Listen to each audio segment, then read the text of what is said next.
ativistas, cientistas, estudantes, artistas, indígenas, quilombolas, povos e comunidades, territórios, margem, beira, periferia, justiça climática, crise climática, mudança, urgência, emergência, transição, transformação. participação. Vozes em pauta.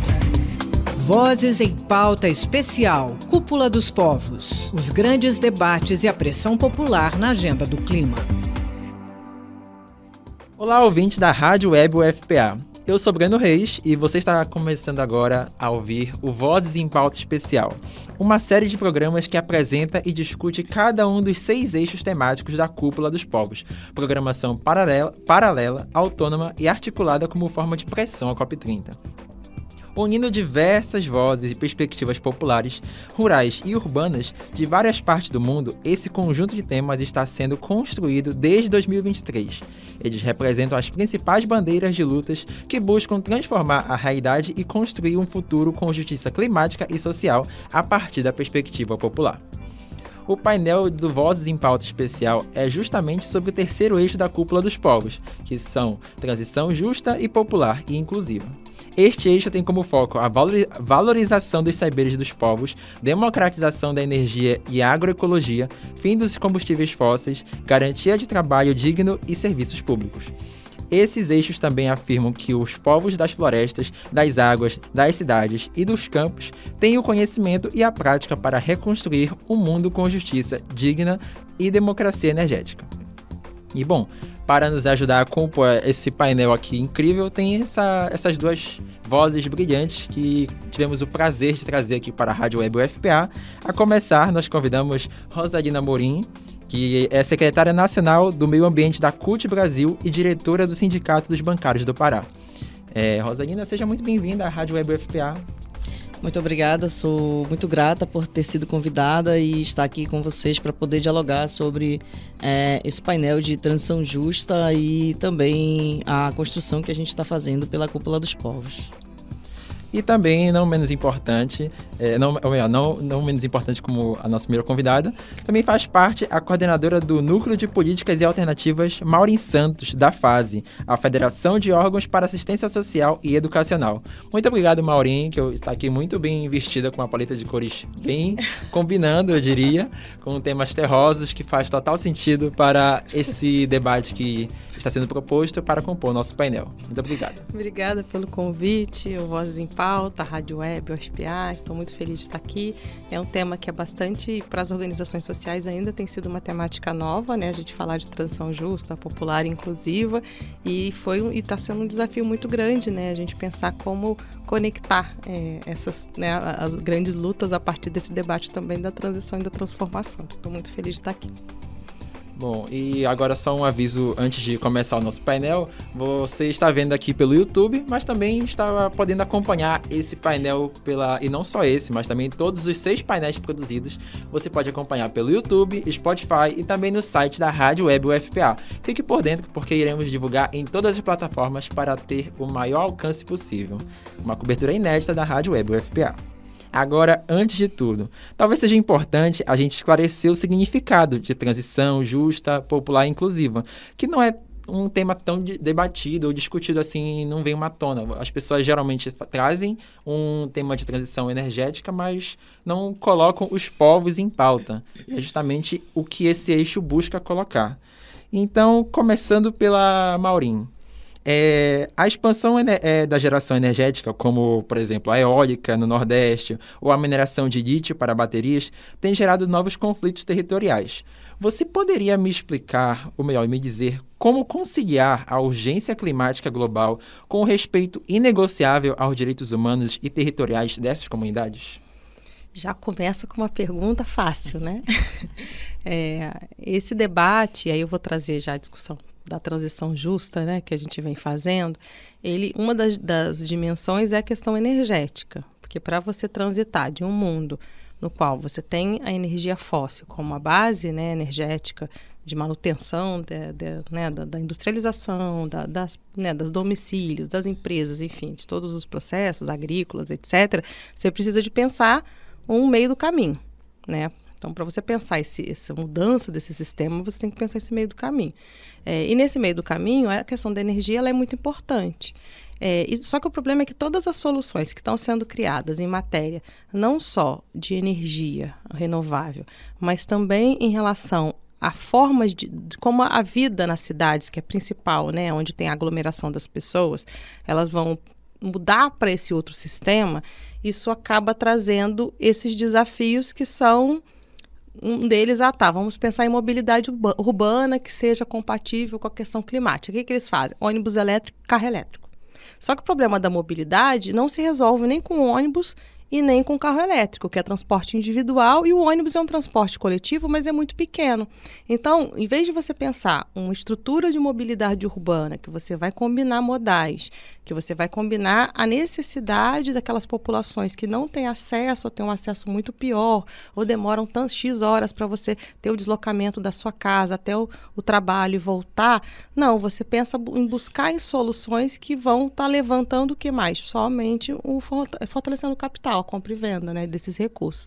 E isso acaba gerando mais problema, porque se você for ver no caso da bateria, né, que você trouxe o caso do lítio, que para fazer a bateria desses carros elétricos, etc., e ao mesmo tempo essas renováveis como a eólica, como a solar, e em especial a eólica, que vem provocando uma série de impactos socioambientais nos territórios, além dos conflitos, etc., que não respeitam uma ideia de transformação ecológica. Né? Você acaba implementando uma energia da forma que você implementava a energia mais poluidora. Né? Então, a gente tem que ter um debate que vai também para uma discussão mais coletiva sobre que tipo de energia, como você pensa essa distribuição, como você pensa a descentralização, como você combina diversificando, né? Porque, de qualquer forma, todas vão impactar, mas isso precisa ser colocado em pauta, porque senão, novamente, a desigualdade, o racismo ambiental, uma série de coisas vai continuar perpetuando por essas pessoas que já estão sofrendo, né, com a mudança do clima. E agora, a vez da Rosalina. Você se lembra a pergunta ou quer que eu repita? Sim, não, eu posso falar. Eu lembro, assim, vou falar mais... acho que a Mauri trouxe uma boa reflexão, né, sobre as questões populares da cidade, da forma de deslocamento, e a gente traz um pouco a reflexão para a classe trabalhadora, né, que é o campo sindical, para todas essas mudanças que vêm ocorrendo de transformação e transição energética. A gente tem como pauta principal que ela seja uma transição energética justa, né, como a Maureen falou. Isso, nesse processo que a gente está vivendo no Brasil hoje, a gente percebe que isso favorece muito o capital, o grande capital que só visa o lucro, né, e esse capital não observa, né, as mudanças no mundo do trabalho. Então, isso vem impactando muitos, né, os trabalhadores também, com perda de direitos, com perda de salários, com perda dos empregos. E a gente coloca como pauta principal que toda transformação energética que seja justa, ela venha com trabalho decente, com reconhecimento, com requalificação, né? Se vai ter uma mudança no setor de mineração, por exemplo, que os trabalhadores que vão deixar de atuar nesse setor, que eles tenham uma requalificação, que eles possam ter, né, uma expectativa de ter um outro emprego para que eles possam ter a manutenção da sua vida, da sua família, né, do seu dia a dia. Então, isso é importante. Então, todas essas transformações que a gente tem observado e tem acompanhado, né, no país, a gente percebe que essas transformações vêm com impacto para a classe trabalhadora, para a sociedade, para o meio ambiente, né, para as comunidades que estão recebendo esses parques eólicos e solares. Então, nesse sentido, a gente faz a pauta, né, de que precisa ter uma transformação, uma transição energética justa, né, com um trabalho decente e com, principalmente, democratização da energia. Isso para a gente é importante. E falando justamente nesse ponto de democratização da energia, desses métodos, eu queria que a gente entrasse num outro assunto, que é sobre racismo ambiental, que tem sido também um tema bem trazido à tona por conta das formas que eles estão sendo reproduzidos aqui na nossa cidade, mas eles não são visibilizados dessa forma. Eles tem essa pauta, mas fica meio velada. Aí eu queria saber como que a gente poderia trazer esse debate e construir uma forma de evitar o racismo ambiental de forma que ele não se propague, mas sim que as pessoas consigam contribuir de alguma forma, principalmente essas comunidades que elas estão inseridas ali no meio ambiente. Então, elas entendem mais do assunto e elas que deveriam ser questionadas primeiramente antes de qualquer ação política, digamos assim. Como que isso poderia ser feito? Na verdade, essas pessoas deveriam ser priorizadas no processo, né? Todos os investimentos, todas as formas de políticas públicas deveriam estar reconhecendo, né, essas pessoas que têm expertise, né, com a natureza, com o espaço, com o ambiente, com o seu habitat natural ali, né, de preservação da floresta, preservação das águas, preservação do meio ambiente como um todo. Então, nós entendemos que quando a gente percebe essa transformação, ela vem, né, de forma de cima para baixo, do grande capital e penalizando muito as pessoas, né, que são de menor poder aquisitivo, ribeirinhos, né, quilombolas, povos indígenas e toda a classe trabalhadora. Então, toda essa população ela é atingida, né, nesse processo que vem de transformação quando vem de cima para baixo, sem que a política pública de fato valorize aquelas pessoas que atuam na região, né, na sua cidade, no seu espaço ali de trabalho, né? Então isso precisa ser mudado, isso precisa ser visto com outra forma, né? Para que a gente realmente não tenha um racismo ambiental, essas pessoas devem ser mais valorizadas, deve ter políticas públicas para ela e deve ter investimento para que essas pessoas possam desenvolver o seu trabalho e a sua comunidade. Agora, passando para Maureen Santos, que acho que você é a nossa cientista política, digamos assim. O que você tem a pensar sobre isso? É muito difícil, né? Porque você falou logo no começo que esse processo da COP trouxe isso, né? Apesar de não ter visibilidade. E a gente vê, porque você pensa, tem uma conferência de clima que é realizada todo ano, que é o único espaço multilateral das Nações Unidas que tenta resolver uma crise que também é global. E aí, nesse espaço, para a realização dessa cúpula, você tem casos concretíssimos de exemplos de racismo ambiental, como que está acontecendo com a Vila da Barca, como está acontecendo na Avenida Liberdade, acho que é a comunidade quilombola Abacatal, se eu não me engano. Não me lembro exatamente, mas acho que E isso, é importante a gente falar sobre isso, né, e colocar os nomes, porque é fundamental a gente trazer à tona, porque para você buscar as soluções para enfrentar um problema, você não pode criar mais impactos e mais injustiças em nome da solução para esse problema.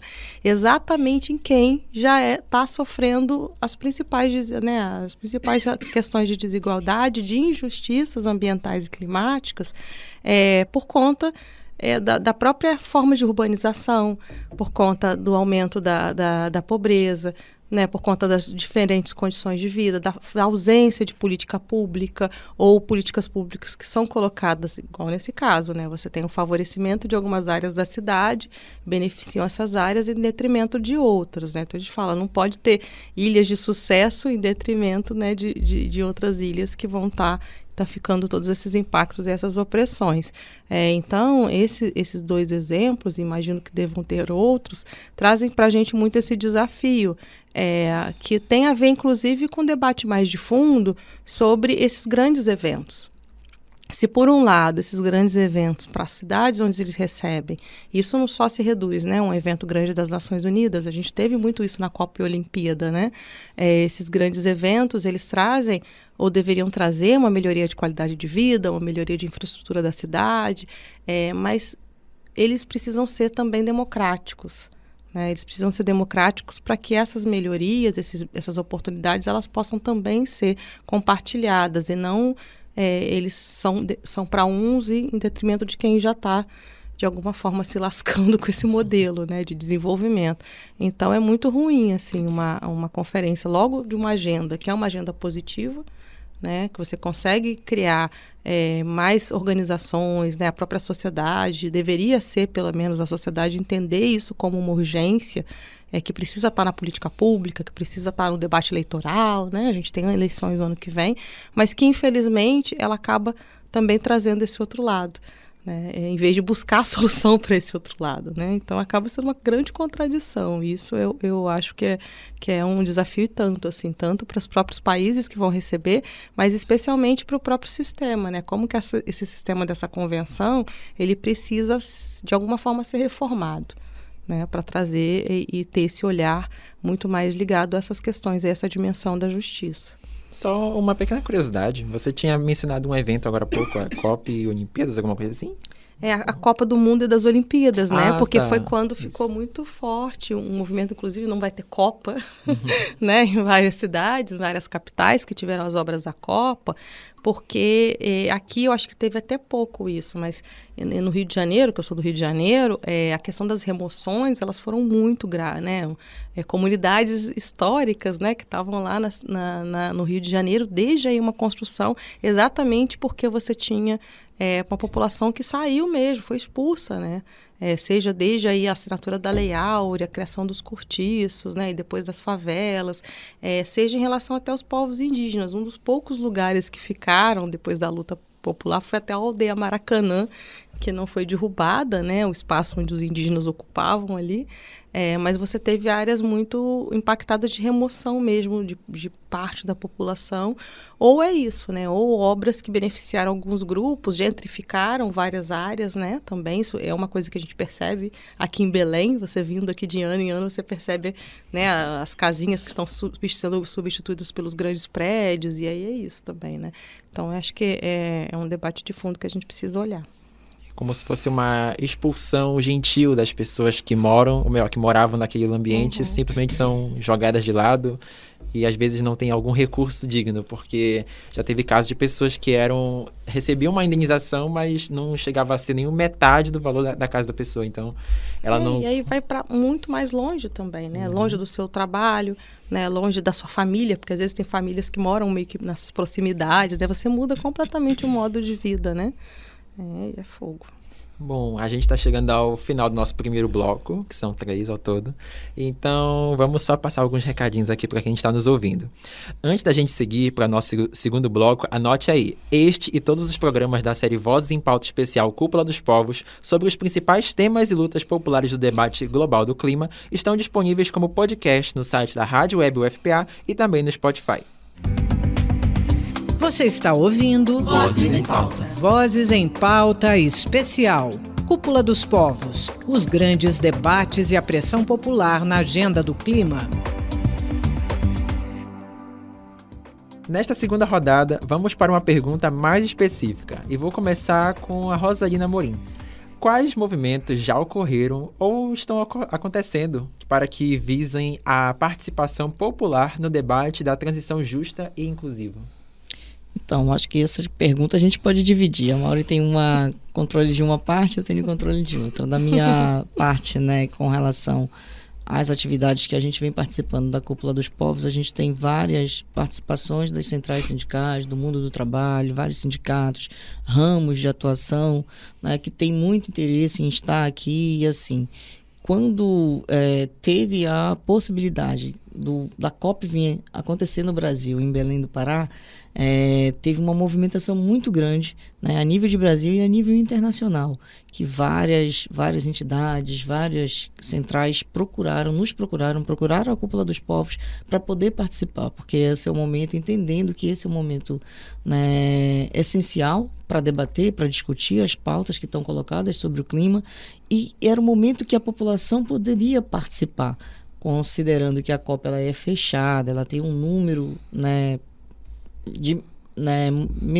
que não atende a toda, né, o interesse de toda a sociedade que tem interesse em participar do evento, viram a oportunidade de estar participando da Cúpula dos Povos e de estar somando, né, com os vários movimentos sociais, né, a nível de Brasil e a nível internacional, para poder estar participando desse processo. Então, nós tivemos várias ações, né, várias atividades que discutiram sobre a questão da transição justa, discutiram sobre territórios, discutiram sobre as várias pautas que estão colocadas, né, dentro do processo de proteção do meio ambiente, proteção da floresta, das águas, né, das comunidades, dos povos indígenas, das comunidades tradicionais.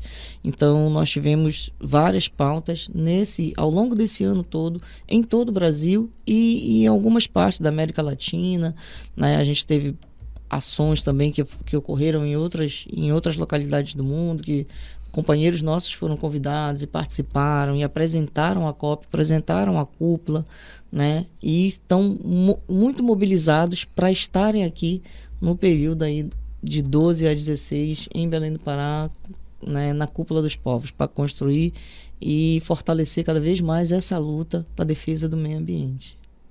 E, bom, aproveitando que ela tinha dado o gancho que você também tem participação popular, conte aí um pouco da sua experiência.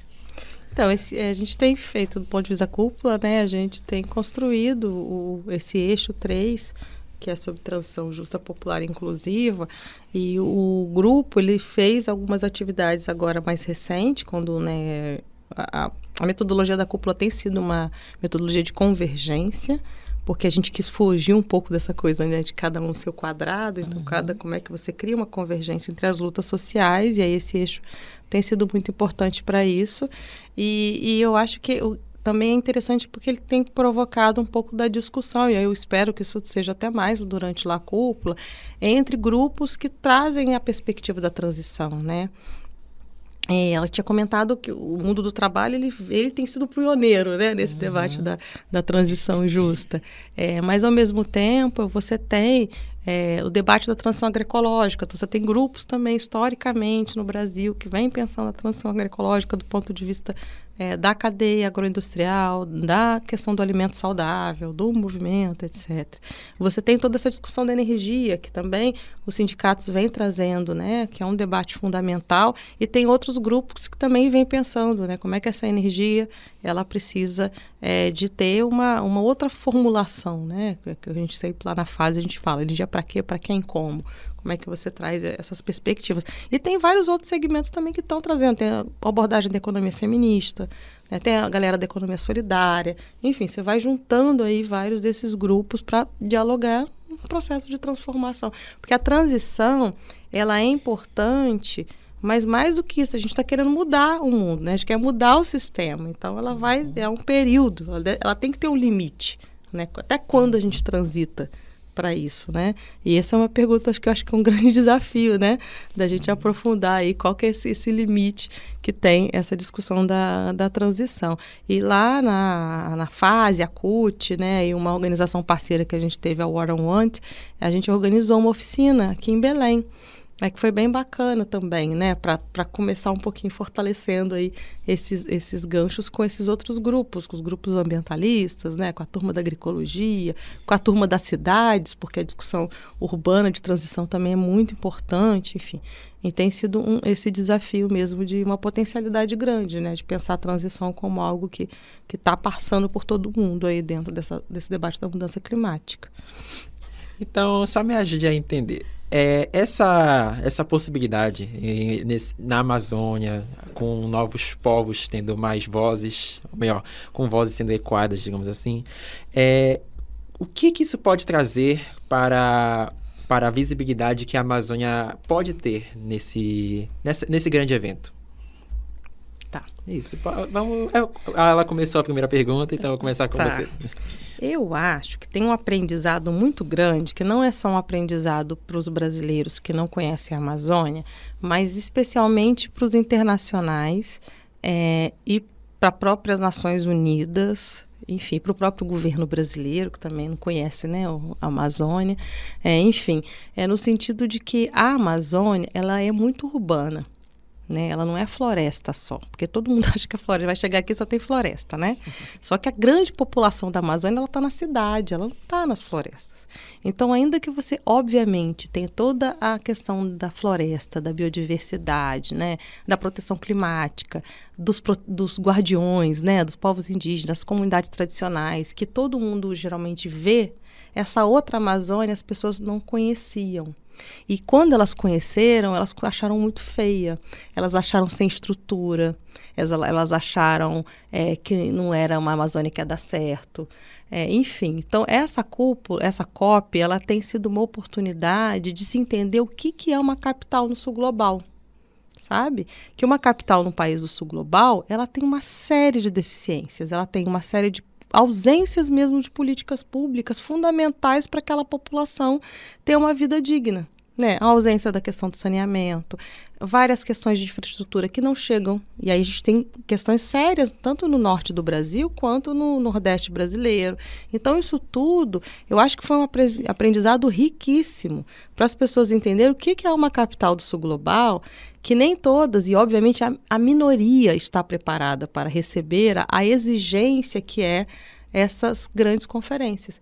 E que a gente tem uma questão, uma contradição, né? Ou essas conferências elas têm que reduzir um pouco as suas exigências, ou, e eu acho que é um ponto importante, né? Renovar, pensar como é que você lida com isso, porque senão você vai só fazer em país do norte, ou em país petroleiro antidemocrático.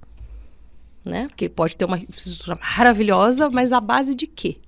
Né? É um eixo, né, muito contraditório. Você está lutando para mudar, para frear a crise climática. Aí você vai continuar fazendo um país petroleiro que não está nem discutindo transição. Enfim, então quando você vem para um lugar que está na Amazônia, né, e que traz todas essas dimensões riquíssimas de gastronomia, de cultura, de um povo extremamente acolhedor, de grandes eventos como o Sírio, né, de Nazaré, Belém está acostumado com grandes eventos, mas isso tudo não é suficiente. Né? Não é suficiente para esse tipo de modelo que é colocado. Então, acho que tem um aprendizado muito grande para a diplomacia.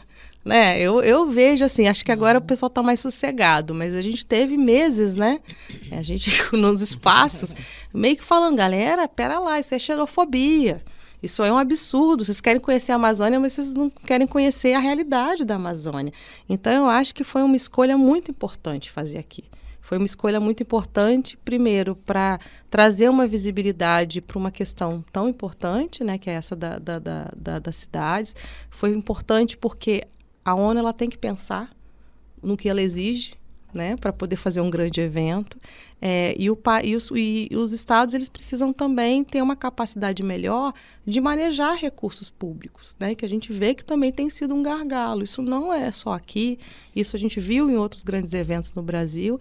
E, fundamentalmente, o que é a prioridade e o que deveria ser? Né? Porque eu acho que a prioridade de fazer tanto esforço, porque todo mundo está fazendo esforço, os estudantes não vão ter aula, tiveram que mudar as férias, um monte de gente está tendo que mudar todo o seu regime de trabalho, a quantidade de gente que saiu das suas casas, né? Fora os impactos que isso tem. Então, assim, todo mundo aqui na cidade tem feito esforço, né? A gente percebe isso claramente. Um esforço coletivo, junto com os estados, ele precisa ter algum benefício.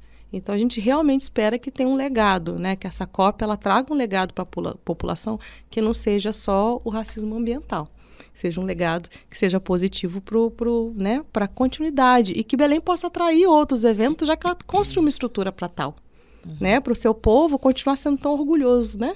A gente sabe que o pessoal daqui é muito orgulhoso e a gente fica muito feliz de vir para cá. Eu adoro vir para cá porque eu acho que é isso, assim, o beleense e o paraense em especial, né? São um povo que é muito orgulhoso de si, do seu território, traz muita força, né? Eu queria muito que outros estados, eu vejo o Rio, assim, às vezes a gente fica muito triste com as nossas situações. Mas é isso, assim, caramba, quanta coisa legal foi possível fazer. Né? Então, e eu espero que o povo que está chegando, eles possam ter esse respeito também, de saber onde eles estão pisando. É importante saber onde chão a gente pisa, né? E essa turma estava com um discurso muito feio mesmo. E a gente, né, a companheirada brasileira, a gente teve que brigar muito. Inclusive com a nossa companheirada dos movimentos de organizações internacionais da sociedade civil. que estavam com um discurso muito parecido com os dos delegados dos países, né? Então, acho que isso é um ponto bem importante. Você vai fazendo um país democrático, mas você não quer ver o que é esse país, o que é a realidade desse país, né? Então, tem uma coisa aí esquisita. Vou procurar entender o ambiente onde pisa, né? Exato. Agora, eu queria perguntar para você, Rosalina.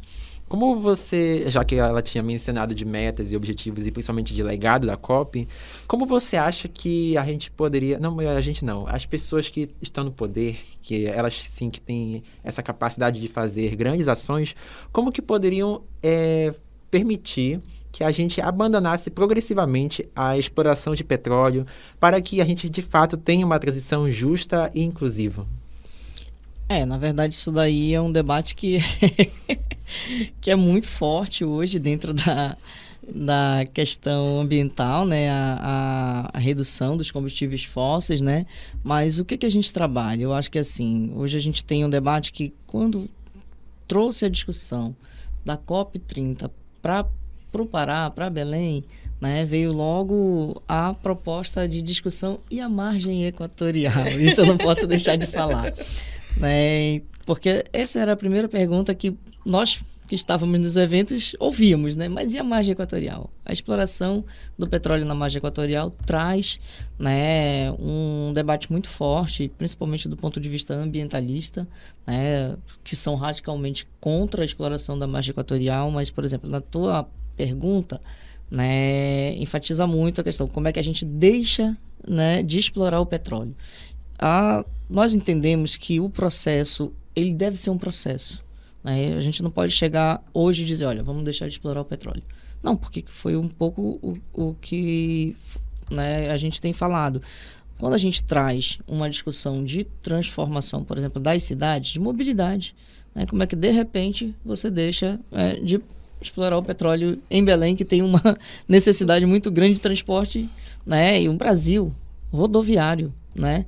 Então, acho que todo esse processo, ele precisa ser construído, né? Ele precisa ser pensado e precisa ser planejado para que a gente avance, né, com tecnologias que tragam essas possibilidades de lá na frente a gente parar definitivamente de explorar, né, e de estar explorando petróleo, combustíveis fósseis, mas entendendo que isso não tem que ser uma responsabilidade só do sul global. Isso tem que ser uma responsabilidade do norte global, que foi mais quem contribuiu, né, com a situação que a gente está hoje na questão ambiental. E o que a gente escuta lá de fora é que eles não vão deixar de explorar o petróleo. Quer dizer, a responsabilidade não pode ser só do sul global, não pode ser só nossa. Ela tem que ter o compromisso de todas as nações para que esse processo seja construído e seja, né, pensado lá na frente como é que a gente vai modificar todas as nossas, né, questões de produção, consumo, né, para que a gente possa de fato ter aquele processo, né, com proteção ambiental que a gente precisa. Não vou nem dizer que a gente quer, que a gente precisa. Porque discutir meio ambiente hoje é saúde, é vida, né? É discutir saúde, é discutir vida. Para que a gente não tenha esses impactos que a gente tem visto aí no mundo afora. Não só isso, mas também levar em consideração o desenvolvimento sustentável de fato e não só para visar o lucro, né? Exatamente. Bom, a gente está chegando agora ao final do nosso segundo bloco. Vamos só dar novamente um recado para o nosso ouvinte. Você está ouvindo Vozes em Pauta. Vozes em Pauta Especial. Cúpula dos Povos. Os grandes debates e a pressão popular na agenda do clima. Para fechar nosso painel, a gente gostaria de ouvir vocês sobre o que seria fundamental e necessário para garantir a transição justa, popular e inclusiva, mas não só isso, como pode ser a base para um futuro duradouro e promissor. Vamos começar com a Maureen Santos, que é da FASE. Conte aí um pouco como que a gente pode construir esse futuro duradouro. Acho que primeiro tem que investir muito em educação política e em educação socioambiental, para que as pessoas possam ter, por um lado, conhecimento sobre esses temas, conhecimento da importância de talvez porque aqui está na Amazônia, né, nesse bioma, a população ela tem um pouco mais de... Talvez não a população da cidade, né, mas elas conhecem mais a importância de por que é. Mas quando faz algumas pesquisas, a gente percebe que não, né? Tem muita gente que critica certas medidas que são tomadas. Por exemplo, o próprio debate do que vocês estavam trazendo no outro bloco, né? Da exploração do petróleo na foz do Amazonas. Fizeram uma pesquisa em alguns estados e a grande maioria da população apoia. A gente entende, porque tem uma demanda importante de crescimento econômico, de emprego, né, de melhoria de infraestrutura, de uma série de coisas. Mas você também pode pensar outros tipos de solução, né, que vão estar também gerando essas questões também. Então, assim, acho que falta isso, falta educação política, no sentido de que é fundamental que a gente ocupe esses parlamentos, que é fundamental que a gente tenha uma Câmara de Vereadores que entenda e que paute essas questões, né? Porque a gente tem, esse ano eu estou até curiosa, assim, sobre em relação à questão da seca, mas nos últimos 2 anos foi gravíssimo o que aconteceu aqui na região, né? Então, isso precisa ser pauta de qualquer política pública transversal, porque não tem como você pensar em uma política de sistema hídrico, de infraestrutura, de educação, de mobilidade, de moradia, se você não leva em consideração que o sistema climático ele não é igual e ele está em deterioração. Então, vai ter impacto. Se você não leva em consideração isso, como é que você vai pensar? Não é só se adaptar, mas tudo que você vai construir, você precisa de ter esse tipo de questão. E segundo ponto, acho que tem a ver com essas questões mesmo das eleições, né? Ano passado eu fiquei muito surpreendida nas eleições, acho que foi ano passado, municipais, né? Já passando tão rápido que eu já estou ficando. Que era isso, assim, era uma pauta ausente nos programas dos candidatos a prefeito e prefeita, né, no Brasil. E pouquíssimos vereadores ou vereadoras que colocavam essa questão. E isso tem a ver por quê? Porque a população não está exigindo, porque a gente sabe que a saúde, a educação, né, os temas tradicionais, o trabalho, são temas que as pessoas vão se colocar. Então, se ele não está aparecendo, também não é só porque o candidato não está, porque não existe uma demanda. E isso é bastante assustador, né? Porque a gente está vivendo isso. Ano passado teve gravíssimo o que aconteceu no estado do Rio Grande do Sul, e é como se acabou. Não acabou não, minha gente, né? Então é isso, assim, acho que é fundamental, porque só assim a gente vai conseguir ter uma população que tenha conhecimento, que vai correr atrás, que vai buscar também contribuir nessas soluções, vai pressionar o setor privado para mudar, vai pressionar o Estado para que as políticas elas possam chegar a quem devem e de uma forma adequada, e vai pensar também o futuro, né? Porque senão você não tem nem inovação, criatividade, uma série de coisas que a juventude, que a academia, né? A gente está aqui no espaço da academia, poderia estar contribuindo muito, porque não vai adiantar um país só fazer, né? A gente está vivendo uma mudança de ciclo mesmo. E para isso precisa de ter gente, e muita gente pensante, né? Que vai pensar em como vai ser esse outro futuro e já pensando numa situação de muito impacto, mas que também pode trazer oportunidade de mudança profunda, que é o que a gente precisa para a gente ter um mundo que a gente quer, né? Com mais justiça social, com um clima mais equilibrado, com a proteção dos territórios, com respeito a esses territórios, né? E é isso. Agora, Rosalina Amorim, como a gente pode construir um futuro duradouro e promissor? Eu acho que quando vocês colocam, né, tanto você quanto a Mauri colocou, que é importante tá na base, né? E a base é a educação, de fato. E para mim, um grande legado dessa COP ser realizada no Brasil e na Amazônia é a formação que rolou ao longo desse período todo de construção, de preparação para a COP, atividades pré-COP, né? Então, tudo que passava, assim, que a gente participava era atividades que discutiam o tema, congressos, encontros de todos os lados, né? Da classe trabalhadora, dos movimentos sociais, da juventude, das mulheres. Quase todos os temas que levaram com uma proposta, né, de discussão do meio ambiente. Então, acho que esse legado, né, a COP já deixou para que a gente pudesse trazer, né, para o seio da discussão, né, da sociedade como um todo sobre a pauta ambiental. Então, eu acho que um forte processo tem que ser a educação ambiental. Tem que ser a educação ambiental, a educação política, né, a proposta mesmo de como a Maureen trouxe, que precisa estar, né, na discussão das cidades, dos territórios, né, do governo federal, dos governos estaduais, para que a gente possa, de fato, né, ter políticas públicas voltadas para que todo esse processo possa acontecer. E eu acho que um principal ponto também ele fica dentro da consciência também de cada um de nós. Né? Como é que a gente pode contribuir com isso, como é que a gente pode mudar essa sociedade, né? E como é que a gente constrói aí, né, um processo, né, de sustentabilidade, né, um processo mais democrático que não tenha, né, esse processo de exploração que a gente vê hoje no mundo como um todo. Então, acho que dentro dessa lógica, dessa discussão, desse debate, como é que a gente chega no futuro, né, é construindo um novo mundo possível para que a gente possa avançar. E esse mundo só vai ser possível, né, se a gente, de fato, mudar a lógica que a gente está vivendo hoje, né, da questão de produção e consumo, né, para que a gente tenha, de fato, né, uma forma diferente aí, de explorar toda essa natureza que a gente ainda tem. Então, cabe a nós avançar com essas discussões em todos os espaços da sociedade. Bom, você trouxe à tona justamente o que eu iria falar a seguir, que, bom, a gente acabou nosso programa, mas antes disso, a gente chega ao final agradecendo mais uma vez a Rosalina Amorim, secretária nacional de Meio Ambiente da CUT Brasil, e também Maureen Santos, coordenadora de Núcleo Políticas Alternativas da FASE. Agora, para fechar aquilo que eu falei que você adiantou, eu queria justamente perguntar para vocês duas, começando para a Rosalina. Como cada um e cada uma que está nos ouvindo agora pode ajudar para que outros futuros sejam possíveis?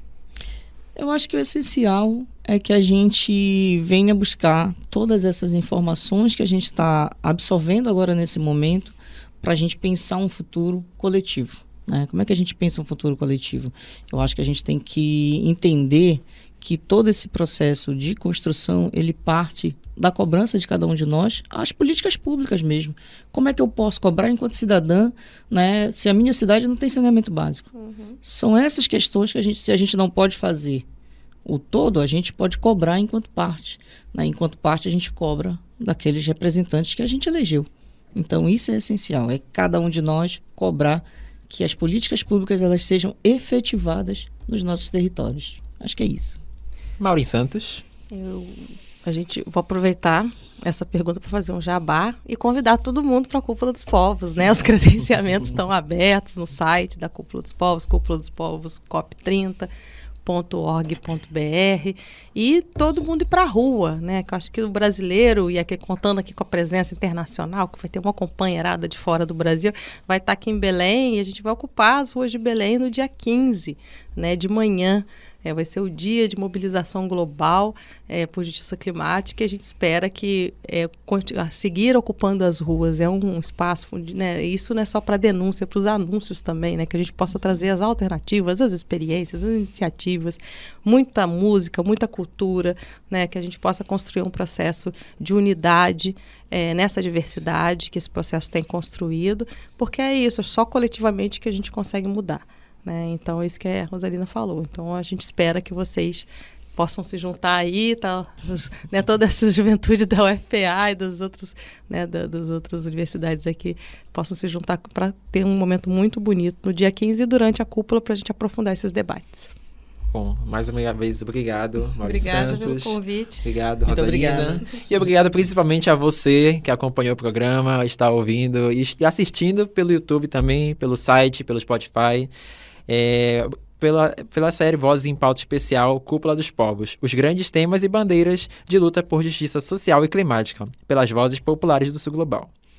E lembre-se, você vai poder acessar este painel sobre transição justa, popular e inclusiva, o terceiro eixo da Cúpula dos Povos, no portal Rádio Web UFPA, radio.fpa.br, e também pelo Spotify, além do YouTube que você já está acompanhando. A série Vozes em Pauta Especial Cúpula dos Povos é uma produção da Rádio Web UFPA em parceria com o Núcleo de Comunicação da Cúpula dos Povos, com apoio da FACOM, Faculdade de Comunicação, e do PPG-Com, Programa Pós-Graduação em Comunicação, Cultura e Amazônia da Universidade Federal do Pará. Apoio também do IEDC, Instituto de Letras e Comunicação, e da PROAS, Pró-Reitoria de Assistência Estudantil. A apresentação, produção é minha mesmo, Breno Reis. Edição, João Nilo. Gerência, Glaucio Monteiro. E supervisão Professora Rosane Steinbrenner. Ativistas. Cientistas. Estudantes. Artistas. Indígenas. Quilombolas. Povos e comunidades. Territórios. Margem. Beira. Periferia. Justiça climática. Crise climática. Mudança. Urgência. Emergência. Transição. Transformação. Participação. Vozes em Pauta. Vozes em Pauta Especial, Cúpula dos Povos. Os grandes debates e a pressão popular na agenda do clima.